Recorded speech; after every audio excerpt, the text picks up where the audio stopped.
안녕하세요. 여러분 밤새 잘 주무셨습니까? 4월 28일 화요일 아침입니다. 오늘도 하루를 시작하는 하루 한 말씀으로 주님과 동행하는 축복의 시간 보내시기 바랍니다. 오늘 우리에게 주신 하나님의 말씀은 에베소서 3장 18절과 19절의 말씀입니다. 제가 봉독해 올리겠습니다. 너희 모든 성도와 함께 지식에 넘치는 그리스도의 사랑을 알고 그 너비와 길이와 높이와 깊이가 어떠함을 깨달아 하나님의 모든 충만하신 것으로 너희에게 충만하게 하시기를 구하노라. 아멘. 주님의 말씀입니다. 주님께 감사드립니다. 이 아침에 우리에게 주신 하나님의 말씀 가지고 그리스도인의 신앙 인격이란 제목으로 말씀을 증거하도록 하겠습니다. 예전 감리교신학대학교의 교수이자 한국감리교의 큰 어른으로 존경받던 윤성범 박사라는 분이 계십니다. 이분은 교수실의 명패에도 윤성범 박사 이렇게 기록해 놓지 않고 목사 윤성범이라고 이렇게 기록해 놓으셨던 것으로 기억되는 분이기도 합니다. 이분이 항상 제자들을 교육할 때 이렇게 말씀하셨습니다. 좋은 목사가 되어라. 하지만 그 전에 좋은 신앙인이 되어라. 그리고 좋은 신앙인이 되기 전에 좋은 사람이 되어라. 한 사람의 인격이 얼마나 중요한지를 그렇게 깨우쳐 주곤 하셨다고 합니다. 그래서 그분의 제자들 중에는 한국 교회에 좋은 목사님들이, 좋은 지도자들이 계셨다고 합니다. 우리 신앙인들이 반드시 알아야 될 점은 신앙은, 믿음은 인격을 수반한다는 점입니다. 신앙은 바로 인격에서 꽃피어야 합니다. 좋은 신앙인은 좋은 인격자가 되어야 됩니다. 오늘 바울사도는 우리에게 그것을 알려주고 있는데요. 예수 그리스도를 본받고 배워야 되는데 그분이 품고 있는 4가지의 신앙 인격을 따라야 한다는 것이죠. 그것이 무엇일까요? 먼저는 넓이의 신앙 인격입니다. 성도들이 좋은 신앙인이 되기 위해서, 좋은 신앙의 인격을 갖기 위해서 필요한 것이 넓이의 인격입니다. 넓다는 것은 좁다는 것의 반대죠. 신앙에서 좁다는 그 말은 무슨 뜻입니까? 나만 생각한다는 거죠. 우리의 가정만 생각하고, 우리의 교회만 생각하고, 또 나의 바운더리만 생각하는 것이 좁다는 것입니다. 이것이 이기적이라는 것이죠. 좁은 인격은 언제나 또한 독선적이기 마련입니다. 반면에 넓은 신앙 인격이라는 것은 다른 사람들을 배려하는 신앙을 말합니다. 너그럽고 탁 트인 마음을 품고 있고 타인의 처지를 긍휼히 여기는 그런 신앙 인격을 말하는 거죠. 사람들은 자신이 믿는 만큼 세상을 봅니다. 그리고 보는 만큼 세상을 살아가기 마련이죠. 좁은 신앙 인격은 좁은 세상만을 바라보기 마련이고요. 세상을 좁게 살기 마련입니다. 오늘 말씀은 예수 그리스도의 지식과 사랑을 알아 그 넓이를 배우라 이렇게 말씀해주고 있습니다. 그리스도인들은 예수께서 가셨던 그 길을 따라가길 원하는 사람들입니다. 주님께서 자기를 내어주심으로써 사랑을 완성하셨죠. 그 사랑이 바로 나를 위한 사랑임을 우린 경험할 때 나도 그렇게 살아가려고 노력하게 됩니다. 나도 용서받았으니 남을 용서할 수 있는 것이고 나도 받았으니 남에게도 줄 수 있는 태도. 여러분, 이러한 넓은 신앙 인격이 바로 믿음의 지경, 선교의 지경을 넓히는 길임을 주님께서 당신의 인격을 통해 보여주신 것입니다. 그리고 우리도 그런 넓은 신앙 인격을 지니길 원하시는 거죠.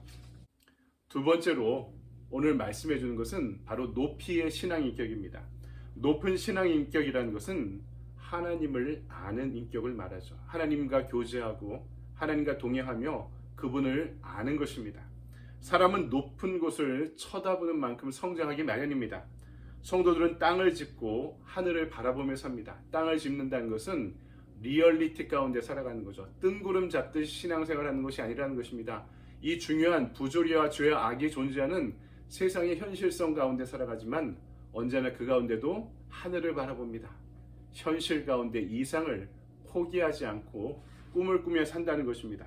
창조주이시며 역사를 주관하시는 하나님을 바라보고 포기하지 않고 살아가는 것입니다. 우리가 높은 신앙 인격을 소유하고 살아가기 위해서는 하나님의 높고 위대하심을 알고 체험하는 길밖에 없습니다. 전도서의 기자는 그래서 세상에서 하나님을 아는 것이 가장 고상한 일이다 이렇게 알려주셨고, 또 성경은 땅의 것만을 바라보지 말고 위의 것을 바라보라 이렇게 말씀해 주셨습니다. 땅의 것은 지나가는 것, 변화하는 것, 낮은 것입니다. 반면에 위의 것들은 영원한 것, 항상 존재하는 것, 높은 가치를 지닌 것입니다. 땅의 것만을 바라보고 살면은 등이 굽게 되죠. 고개가 굽혀지게 됩니다. 그 인격이 천박해지고 사람됨의 틀이 낮아지고 옹졸해지기 마련입니다. 그러나 위의 것을 바라보면 너그럽고 높은 이상을 지니고 살아갈 수 있는 것입니다. 아침에 일어나 밥상에서 주가의 변동을 체크하는 사람과 성경 말씀을 읽고 묵상하며 기도로 하루를 시작하는 사람은 그 인격의 높이가 다를 수밖에 없습니다. 내 영혼의 변화에 민감한 사람과 재산상의 변화에 민감한 사람은 다를 수밖에 없습니다. 주님이 분명히 말씀하시죠. 사람이 하나님과 재물을 다 섬길 수 없다. 선택을 해야 된다는 거죠. 땅을 짚고 살되 하늘을 바라보며 살 것인가? 아니면 하늘같이 살기를 원하면서도 땅만 바라보며 살 것인가? 우리가 바라보는 것이 바로 우리 신앙 인격의 높이를 결정해 주기 때문입니다. 세 번째로 바로 깊이의 신앙 인격을 이야기해 주고 있습니다. 훌륭한 신앙을 지니기 위해서는 셋째로 필요한 것이 깊이가 있어야 된다. 이런 얘기 많이 듣죠. 사람이 좀 깊이가 있다. 저 사람은 좀 깊이가 없다. 여러분, 깊이의 인격이라는 게 뭡니까? 자신을 성찰하는 인격을 이야기합니다. 예수님은 자신의 눈에 들보를 깨닫지 못하면서 남의 눈에 티를 바라보지 말라, 이런 그것을 어리석다 이렇게 경고하십니다. 소크라테스도 유명한 말을 했죠. 너 자신을 알라. 이게 원래 소크라테스가 한 말이 아닙니다. 그리스의 델파이 신전에 원래 새겨져 있던 문구라고 합니다. 그 문구를 소크라테스가 인용했을 뿐이죠. 그러니까 이 델파이 신전에 왔던 사람들이 제물을 드리고 그리고 그들의 신에게 제사를 드린 다음에 돌아오면서 이 문전에 쓰인 글귀를 바라보고 돌아간 것입니다. 이렇게 제사를 드리고 제물을 드리는 너 자신을 알라, 사람의 됨됨이를 스스로 깨달으라 라고 이야기하는 것입니다. 신에게 제사 드리는 너는 사람의 됨됨이를 지니고 살아가는가 묻고 있는 거죠. 우리 신앙에도 적용되는 문구입니다. 자기 신앙에 자기 삶의 성찰이 없는 사람이 어찌 하나님의 동행하심을 체험할 수 있을까요? 하나님의 높이를 알지 못하는 사람이 어떻게 자신의 깊이를 알 수 있을까요? 바울은 이런 이야기를 했습니다. 죄가 많은 곳에 은혜가 많다. 이렇게 고백한 것은 자신의 죄의 깊이를, 그 밑바닥을 본 사람이 이런 나도 받아들여 주신 하나님의 은혜가 얼마나 큰지를 깨닫게 된다는 뜻이기도 합니다. 예수님이 깊은 곳에 그물을 던지라 말씀하신 것에 베드로가 순종할 때 찢어지도록 많은 고기를 낚을 수 있었습니다. 우리도 좀 깊은 곳을 바라봐야 되겠습니다. 내 내면의 깊이를 바라볼 수 있는 신앙인이 되어야만 되겠습니다.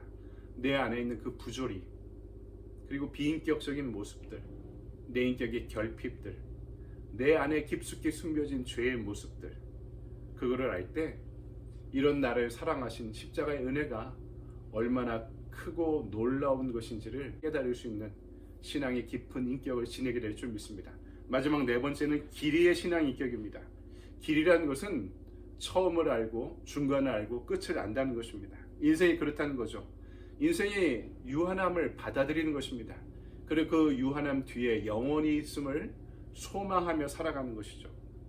여러분, 그것을 인정하지 못할 때 인생의 시작과 끝을 받아들이지 못하고 그 너머에 있는 영혼을 꿈꾸지 못할 때 우리의 신앙의 길이는 짧아지는 것입니다. 죽을 수밖에 없는 인간의 숙명을 모르고 인생이 어디서 와서 어디로 흐르는지를 모르고 인생의 목표를 근시안적으로 두고 아웅다웅하며 살아갈 때 우리는 결코 길이의 인격을 지니지 못하는 것입니다. 길이의 인격이라는 것은 죽음을 앞에 두고 그 뒤에 있는 영원함을 바라보며 사는 것입니다. 그리스도의 십자가의 피와 살이 부활의 영생을 주고 있는 것을 믿으며 사는 것입니다. 신앙인들은 인생의 유한한 앞에 고개를 숙여야 됩니다. 겸손해야 됩니다. 우리의 죽음이 눈앞에 다가왔을 때 그것이 주님의 뜻이라면 주님, 내가 이제 이 죽음을 잘 받아들이게 하시고 영생에 대한 소망을 잃지 않게 하소서 기도할 줄 알아야 됩니다. 내가 움켜쥐려 해도 시간이 지나면 그 모든 것이 내 손을 빠져나가기 마련이죠. 내 육체의 건강함도, 내 지식의 현묘함도, 그리고 내 인생의 경험도, 내가 품고 있던 자산도 어느 순간 모두 다 나의 손을 빠져나가기 마련입니다. 우리가 인생의 유한함 가운데 살아가고 있기 때문이죠. 그래서 이 길이의 인격을 지닌 신앙인들은 잃어버리지 않을 영원한 것들을 그 유한함 가운데 추구하며 살아가는 데서 인생의 기쁨과 보람을 느끼는 사람들이다 라고 이야기할 수 있습니다. 사랑하는 여러분, 믿음은 인격을 수반한다 말씀드렸습니다. 훌륭한 신앙의 인격을 지닌 여러분이 되길 바랍니다. 인격이란 다른 말로 신앙의 그릇입니다. 주님께서는 우리 신앙의 연수가 더해질수록, 주님과의 만남이 깊어질수록 우리 인격의 그릇이 커지기를 원하십니다. 여러분, 오늘 말씀의 마지막으로 귀를 기울여 보시기 바랍니다. 능히 모든 성도와 함께 지식에 넘치는 그리스도의 사랑을 알아 그 넓이와 길이와 높이와 깊이가 어떠함을 깨달아 하나님의 모든 충만하신 것으로 너희에게 충만하게 하시길 구하노라. 아멘. 적용의 질문입니다. 내 신앙 인격의 넓이와 높이와 깊이와 길이를 더하기 위해 무엇을 해야 됩니까? 오늘의 액션 플랜을 따로 드리지 않겠습니다. 오늘 하루를 지내면서 나를 돌아보고 나를 묵상하는 그런 하루의 여유를 품고 살아갈 수 있는 여러분의 하루가 되길 바랍니다. 여러분, 오늘도 주님과 함께 좋은 하루 보내시기 바랍니다. 감사합니다.